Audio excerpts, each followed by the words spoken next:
It was almost one of the greatest comebacks in Panthers franchise history, but the Panthers fall just short in the desert, losing to Arizona. And it begs the question, why did it take being down 27-3 for the Panthers to finally look like the team everyone hoped they would be in 2025?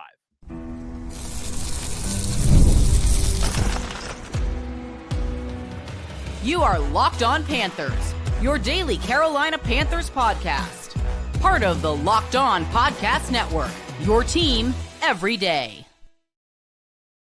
Welcome into another edition of the Locked On Panthers podcast, a part of the Locked On Podcast Network. I'm your host, as always, Julian Council, talking Carolina Panthers with you every Monday, Tuesday, Wednesday, Thursday, and yes, of course, Friday, your team every day. That's our motto here on the Locked On Podcast Network. Thanks for watching the show here on YouTube, where I am live right now and live following every Carolina Panthers game throughout the regular season. If you ever miss a live episode here on YouTube, it'll of course will be in your podcast feed. You can also check it out on the Locked On Panthers YouTube channel. The Arizona Cardinals 27, the Carolina Panthers 22, as the Panthers' near-miraculous comeback attempt falls just short in the desert, ending what had been really a long ownership of the Cardinals. And honestly, mentally, you have to think Arizona Cardinal fans are just surprised that this game even was as close as it was at the end of the day, as Carolina fell into a 27-3 hole. And we're all sitting here wondering, why on earth, for the second year in a row, can Dave Canales not get his guys prepared to play? And you can bring up the preseason all you want, but at some point in time, these guys need to be professionals and just go out there and do their damn jobs. Like, that's all you really have to ask them to do, whether they get a ton of preseason reps or not. And the staff will continuously say, as long as they have joint practices, whether it's one or two, they're just not going to play the guys in the preseason to your liking. So they got to figure out a way to not get down 27-3 before they started playing. And for me, honestly, I really was kind of checked out. I was like, okay, it's good to see Bryce getting a rhythm. They're going back up tempo, much like they did last week when the game was already over in Jacksonville, and it's a bunch of garbage time touchdowns. Instead, it actually turned out to be a hell of a comeback that they were putting on, and the onside kick recovery had Carolina in a position where all they needed with over a minute and a half left to play was a touchdown. And they were going to come away with maybe the best comeback in franchise history. You got to go back to 2018 when they had that second half comeback in Philadelphia, but the circumstances were a little bit different. Yes, they were down big against the Eagles, but you had Cam Newton that day. You had Craig Olsen. You had the bones of a team that had gone to the playoffs the year prior, and they weren't that far removed from being a team that went 15-1. Like, this is a team that we're still trying to figure out who the Panthers are, who Bryce Young is as well. And the one thing that I think we can all agree on is they have to stop digging themselves in a hole and spotting their opponents 10 points every single week. Bryce Young and the Panthers, but Bryce Young specifically, now has 6 turnovers in the first 2 weeks of the season. The last turnover last week in Jacksonville was inconsequential. The one today, not really inconsequential because it ended the game. But still, I guess he was sacked. So he has 5, rather. He has 5. It was almost a strip sack by Calais Campbell that was taken off the board because of Arizona's holding penalty. And what on earth were the Cardinals doing at the end of the game? But either way, 5 turnovers from Bryce. 1 didn't really matter. The other 4 have led to 20 points overall. 10 last week, 10 today. Like, the Panthers got off to a catastrophic start to this game. And I felt like going into it that they were going to play a lot better than they played a week ago. And looking at the first half of the game, that was not the case at all, as they were down 27-3 there in the third quarter and immediately were down 10-0. But if they don't have those issues to start the game, they win this game today. They win it. And that's what's the frustrating part, I'm sure, for everyone out there who watched this game, is why does it take getting down in that hole? Why is it that you have to continuously turn the ball over and not give yourself the best opportunity to win this football game? And you look at it, was Dave Canales prepared? Is it on him to not have this team prepared? Because he is the head coach after all. And you look at the blitz packages, and Adam Archuleta on the CBS broadcast was bringing it up at the beginning of the game that Carolina did not know how to pick it up. Eventually, they were able to adjust. Also, you looked at Arizona in the secondary, those guys were dropping like flies. So they weren't able to try and disguise and do some of the 6-man secondary coverages that they wanted to do later on in that game, which I think played a large part in the comeback that Carolina had. That in Arizona probably not playing to the standard that they played it early on into the game. But for Dave Canales, it really felt a lot like week one in New Orleans. Not the fact that Carolina got shelled in that game. That did not happen today after the comeback, but that they had 3 separate times against the Saints last week in week one, last year in week one, where they could not pick up a corner blitz from Alontae Taylor each and every time. And that's you getting out scheme. Sure, the offensive line has to be able to call out the protections. That's Austin Corbett's job at center. They were able to pick it up, but they were not able to pick up the blitz 3 times last year. That all resulted in 3 sacks. And then to start off this game, they couldn't pick it up. And that resulted into a fumble by Bryce, which is on him. And then an interception where, hell, every quarterback in the league is going to get an interception on that one because he gets hit while throwing, gets absolutely destroyed, and that leads to 10 points for the Cardinals. So you put yourself in a hole right off the bat, and it looked like you weren't prepared from a coaching standpoint and from a player standpoint, and then finally you turn it on when it's 27-3, feels like garbage time, but next thing you know, you have an opportunity to win that game. So I'm really looking at Dave in this situation of why is it that 2 years in a row, week one last year and week 2 last year, and then week 1 last week, and then today, it took you a while to get your team going. Why can't they come out and play right away to the same kind of desperation and physicality and intensity and attention to detail that their opponents have been able to play to the last couple of seasons? But you got to give them a ton of credit for not backing down and not giving up in this game. Like, there are things to take away that are certainly a positive. I felt like Bryce Young balled, especially in the second half. His numbers overall, 35 of 55, 328 yards, 3 touchdowns. Again, had that 1 interception early on in the game at a 90.6 rating. You're going to look at his PFF grade this week, and you're going to absolutely agree with it compared to what he did last week. So you did see Bryce look like the Bryce you saw at the end of last season today. It didn't really occur until after those first 2 drives, in particular there in the second half, but you have to be encouraged by what he was able to do through the air. Tetairoa McMillan, 100-yard receiving day in his second career game, 6 receptions, 100 yards on 10 targets. You got a guy in Tetairoa McMillan, absolutely. And you can question, when looking at the defense last week and what they did last year, to why Carolina with the 8th overall pick was going to go out there and get a receiver 8th overall. Well, you see it today, how it played out. McMillan is a stud. The guy you drafted last year at wide receiver in the first round is not, and exactly why you needed Tetairoa McMillan on this team. And we can talk about him a little bit later on, but JT Sanders, yeah, there was a critical drop there, and we'll talk about that momentarily, but he had 7 receptions, 54 yards. He looked like a guy who's going to be able to help them moving forward. Hunter Renfrow, tip of the cap, bravo for him to come back in his second game after being cut by Carolina. Dave Canales not feeling like he was physically ready to go, missing last season because of ulcerative colitis, not being healthy the last couple of years. 7 receptions, 48 yards, 2 touchdowns for him. So I imagine that meant a lot to him, even in a losing effort. So, and Bryson Tremaine, again, another guy, tip of the cap, 3 receptions, 48 yards, who was out there on the final play of the game, while number 17 was on the sideline because he was not helping this team for the second week in a row. But again, we'll talk more about that later on. So there are absolutely positives to take away from the Panthers' offensive and even defensive performance from today's game. I just look at Dave Canales and I'm asking, what is it that you're doing throughout the week to where this team, last week and this week, and going back to the beginning of last year, were not ready to play? And I really did not like at the end of the half when Carolina's down 13-3.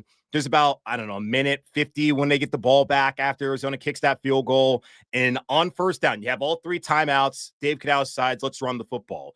That's totally fine if you want to run it, see what you can get out of that, and then quickly get up there on the next play and then throw it. But there was no sense of urgency at all on the next play, which then Bryce ends up dirting to Xavier Legette because he's getting pressured. XL's not really open. And then on that third down, I would have loved to have seen more replay angles because I couldn't really tell whether it was a drop or a catch by JT Sanders. But either way, it's a 3-and-out for Carolina. And then a great punt return by former Wake Forest alum Greg Dortch to get Arizona into Panthers territory and into Panthers defense. Miscommunication. Who's involved again? Nick Scott, of course. And in Shaw Smith-Wade also there on the coverage, at least Nick Scott being duped by the eyes of Kyler Murray. That was brought up by Adam Marcelletta on the broadcast. You're down 20-3. When if you would have just tried to throw the ball from the beginning and had some sort of urgency. Maybe that's not the case. Just getting one first down likely takes 7 points off the board in that first half. You're down 13-3 instead. And if you don't turn the ball over at all, it's a 3-3 game. And if you cash in your touchdown, instead of kicking a field goal, maybe you're leading. So so many things could have changed and been different about the way things were at the half. And just at the end of the day, had they not turned the ball over, of course, and had they maybe been a little bit more aggressive, now you look at the 2-point conversion attempts and the decisions to do that.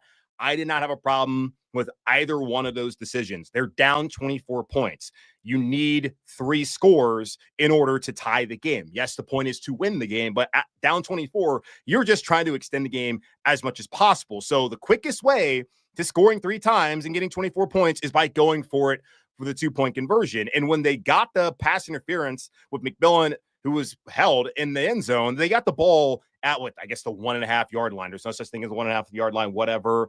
I don't mind running the football in that situation.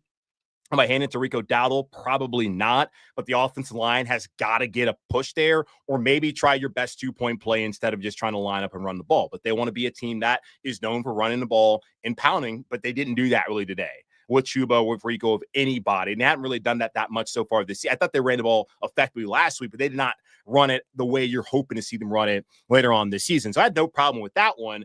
And so then you're down 18. And then you score, you're down 12. You're going for 2 in that situation because if you get it, you're down 10. It's a touchdown and it's a field goal, to where you looked at it. They scored that touchdown to get down 27 to 21 or whatever it was. And had it been instead, they would have gotten it earlier. They would have kicked the field goal or to kick the extra point, been down 3. And on that final drive, that's all they would have needed. So I didn't have an issue with the 2-point attempts. Did I love the play calling there, running it from like the 1 yard line, then the second time around handing to Chuba. And again, the offensive line got no push instead of not just like running your best 2-point play. Maybe didn't love the play call, had no problem with the decision making, but I just want to know, what's the disconnect? Why is it that you hear all about the good work they're doing out the week, and then you get to Sunday and there's a fumble on the first drive, and then there's an interception on the next drive? You're down to nothing. You're in this big hole. You're down 27-3. And then all of a sudden it's like, oh, let's start playing football again. A ton of positives to take away from how the offense played with Bryce and with some of his receivers like McMillan, like Renfro, like Tremaine, and just the overall fight in this team. Because that's what people were hitting me up in my DMs at Julian Council, which please hit me up over there and on Blue Sky with the weekly Wednesday mailbag questions for later on this upcoming week. But people were asking, like, where's the fight? It's one thing to lose, but why are they not fighting back? Well, they fought back and they had a chance to win. But at the end of the day, when you had offensive linemen going out like Robert Hunt and Austin Corbin on that final drive, Chandler Zavala got kind of miscommunication there with Taylor Moton as they're running a little game on the inside there. Calais Campbell, 18th year in the league, calls game at the end of it as Taylor is not able to hold him off.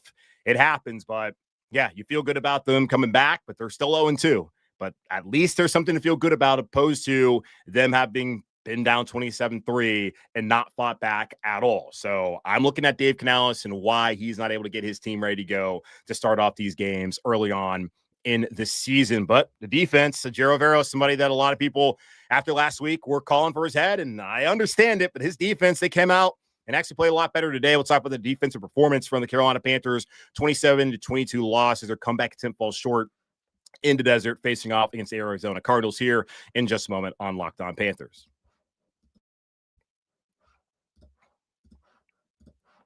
This episode is brought to you by PrizePicks, the daily fantasy app where making the right call can actually pay off. You and I make decisions every day, but on PrizePicks, being right means cashing in with football back. PrizePicks is the simplest and fastest way to get in on the action. Just pick more or less on 2 to 6 player projections, and you can turn your takes into real prizes all in less than 60 seconds. I've been playing PrizePicks lately, and it's such a fun way to stay locked in for the season. It's quick, easy, and honestly my favorite way to follow along with football. This week's max discount include Patrick Mahomes next week. All he needs is a half a passing yard and you win. Download the PrizePicks app today and use code LOCKEDONNFL. Get $50 in lineups after you play your first $5 lineup. That's code LOCKEDONNFL for $50 in lineups after you play your first $5 play. PrizePicks, it's good to be right.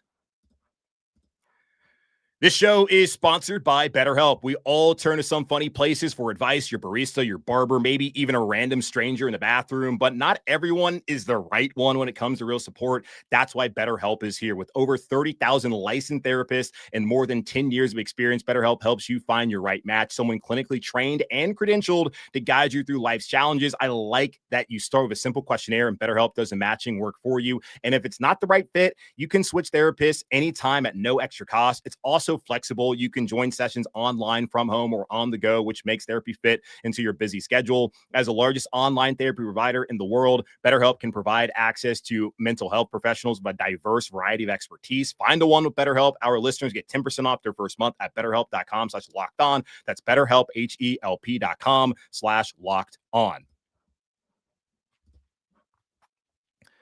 The Carolina Panthers fell down 27-3 on Sunday, but then scored 19 straight points to make it interesting there late in the desert against the Arizona Cardinals as they fell 27-22 and almost had the best comeback in franchise history. At least arguably would have been the greatest comeback in franchise history when looking at it. Don't know statistically if it would have been, but certainly you're left more encouraged by the performance of them losing 27-22 than had they just flat out quit and laid down and lost something like 30-3 or whatever it may have been, had they not had the closing drives at the end of this game this afternoon. But overall, I think defensively, you kind of got to feel good about what they're able to do for the most part, especially after last week, 200 yards on the ground again. In this streak, it's finally over, y'all. After 7 games of 200 plus rushing yards allowed by the Panthers opponents, that has stopped 22 attempts for 82 yards for Arizona, 3.7 yards. That's it. James Conner had 34 yards rushing.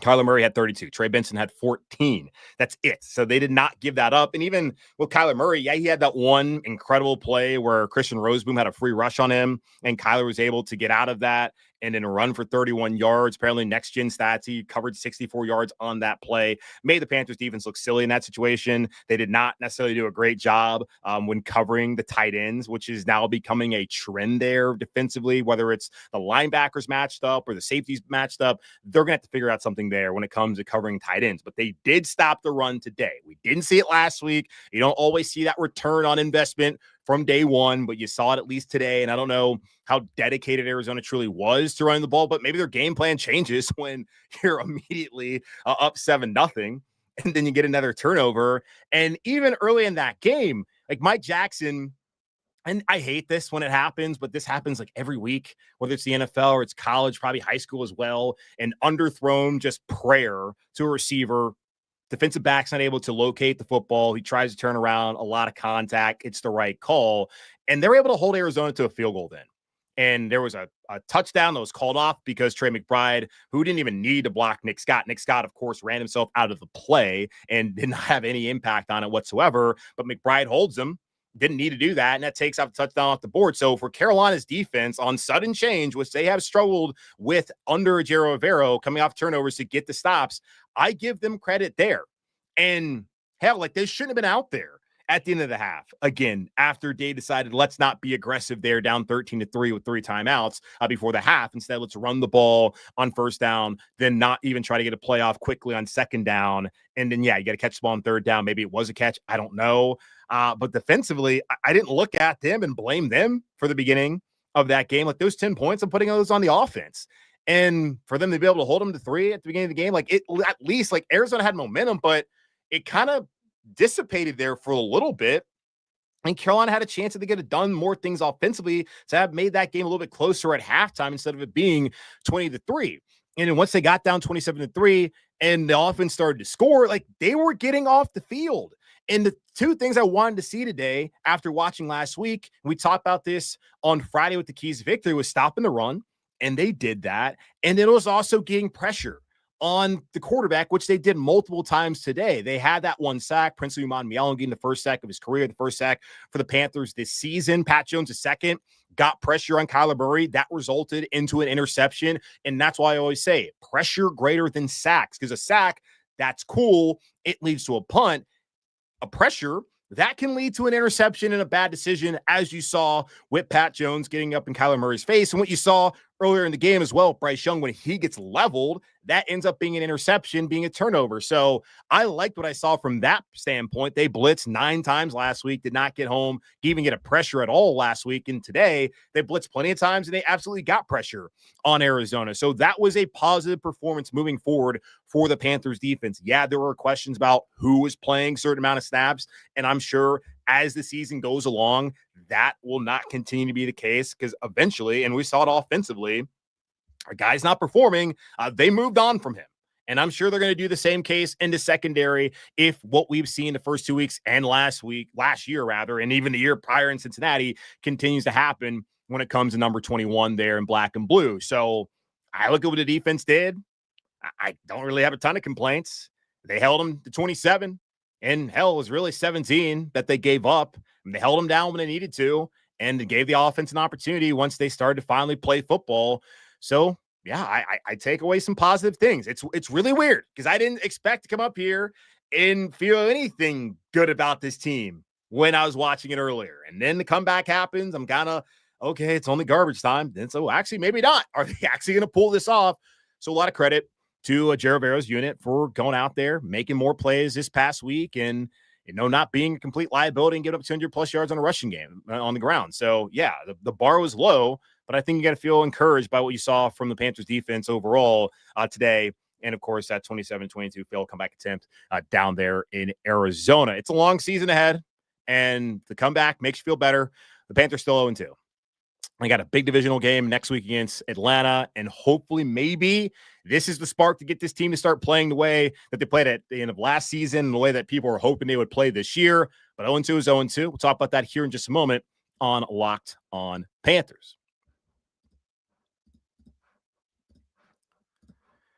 Hey, Locked On Panther fans, are you still paying full price for gas? Stop leaving money behind. Get real cash every time you fill up with the free Upside app. Simply download the free Upside app in the App Store or Google Play right now and start earning cash at the pump today. Use my limited time promo code Touchdown and get an extra 25 cents back per gallon on your first fill up. You could make up to $300 a year just from buying the gas you already needed. At first, I thought it was too good to be true, but it's totally legit. Real people are getting paid just to make their daily commutes, and you can too. Plus, you can cash out anytime your bank account, PayPal, or an e-gift card for Amazon and other brands. Don't let this offer drive on by. Download the free Upside app now using my limited time promo code Touchdown for a limited time 25 cent per gallon bonus. That's promo code Touchdown. Offers vary by user and location. Go to upside.com for terms and conditions. Shout out to the 447 of y'all live with me right now here on YouTube, where I'm live every single time after a Carolina Panthers game. And now the road games, I'm at home, so going to get these out to you a lot quicker when the Panthers are at home, like next Sunday in Atlanta. I will be down there at Dave Canales' press conference. I'll be in the locker room talking to the guys, so I'll get back to you about an hour and a half or so after the game, live with my thoughts on that contest. So every home game, I'll be up there at Bank of America Stadium, give me my thoughts. Road games pretty much immediately afterwards. I'll be up here on YouTube breaking it all down. So the Panthers again fall 27-22, a comeback attempt that had you wondering, okay, why did it take this long? But then are they going to get it done? Unfortunately, we're not able to. And the onside kick recovery, and I absolutely hate the NFL onside kick rule now. The fact that you can't run immediately because they want to, save guys and all that. I can understand it from a health standpoint, but it makes it next to impossible to get it. And you have to have a boneheaded kind of player like Arizona's guy having it go off his leg short of the 10-yard line to even get any sort of 10 yards away from the kick, to even get the opportunity to get the ball. And then the fact that you have to declare. Last year, you couldn't do it until the fourth quarter. Now you can do it anytime, but you have to declare. That takes away the strategy of it all. We have seen in Super Bowls and hell, even national title games on the collegiate level, we have seen coaches utilize the surprise onside kick to their advantage. So to take away that strategy aspect of it all, I think it's lame as hell for the NFL to do that. But kudos to Carolina for getting that. It's the first time since 2019 in in December of 19, 89 games that they've been able to get an onside kick. And unfortunately, the offense could not cash it in. But you got to give Tracy Smith's crew, Ryan Fitzgerald, I think was the one who kicked it. Was it Sam Martin or him? A lot of credit for getting that onside kick on that situation. But the Panthers, unfortunately, they fall to 0-2. You saw some fight. You feel encouraged for the most part offensively. Okay, Bryce Young, we saw it today. Threw for over 300 yards, second time in his career. Threw the ball 55 times, which is not what I thought was going to happen today. But certainly when they needed him to ball, he balled in the second half. And McMillan is a dude. Certainly you can question, did they need a receiver, 8th overall? But looking at the rest of the room, now Coker is injured, so he's absolved from this. Now, credit, obviously, to Hunter Renfrow and Bryson Tremaine. But when you look at Xavier Legette and what he's been so far, yeah, Carolina need to get Tetairoa McMillan 8th overall because he's a true number one. And I never felt, I guess we'll talk about it because that people hit me up being like, what's going on with 17s? Like, from the beginning, it's early, y'all. It's only the second game of his second season in the NFL. So it's not too late for him to turn things around. But right now, Xavier Legette is not a difference maker, and he is not even an additive for this team. Get back to last week, not catching the ball and getting both feet down in bounds is unacceptable.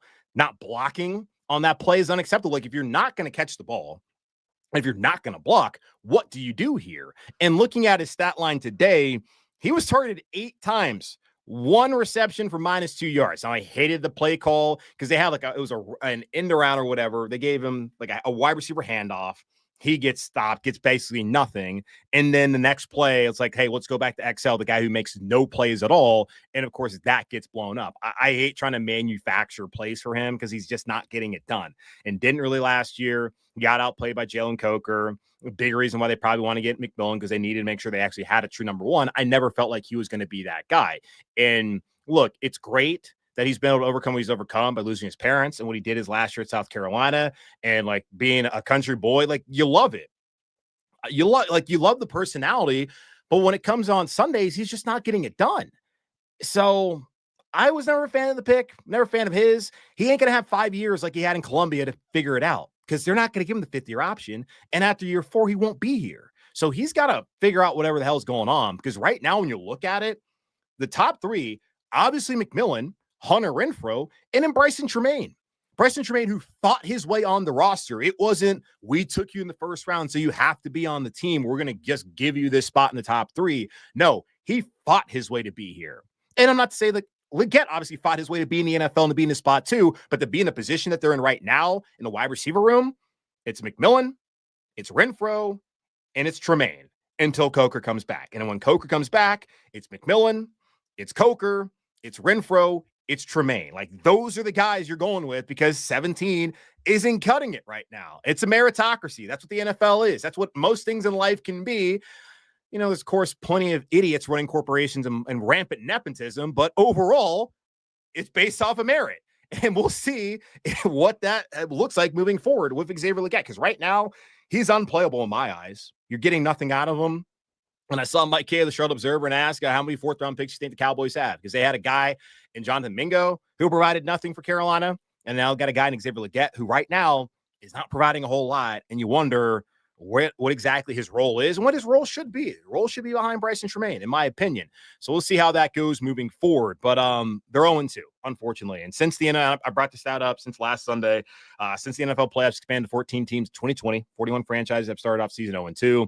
Only 5 of those, 41, 12%. Cincinnati back in 2022, Houston in 23, and then the Rams, Broncos, and Ravens last year made the postseason. Now, if the Carolina Panthers we saw in the second half show up the rest of the season, the next 15 games, they have a chance to be among those 5 teams who have done this in the past, but they cannot get off to those slow starts. And I want to feel confident that this was a week 1, week 2 issue. They finally got the necessary reps in y'all's eyes for them to finally go out there and to play the kind of football they played in the final 30 minutes, or really, I guess, final like 25, 26 minutes, whatever it was of this game on Sunday.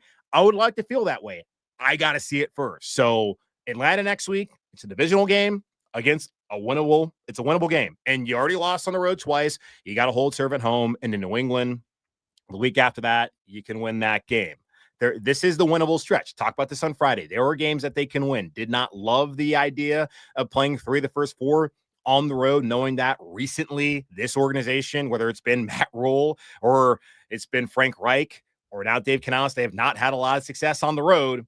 Did not like the idea of starting off 3 of the first 4 on the road, but you have to hold serve at home coming up on Sunday against Atlanta, a team that last time he played him, Bryce looked like the way he looked today in the second half, and you won. So you feel encouraged. It's just do not put yourself in a situation every week where you're down 10 points because of the turnovers from your quarterback and not being able to identify and pick up blitzes like happened in the game today. So I do think that this is a team that today looked a lot more in the second half like the team I thought they could be.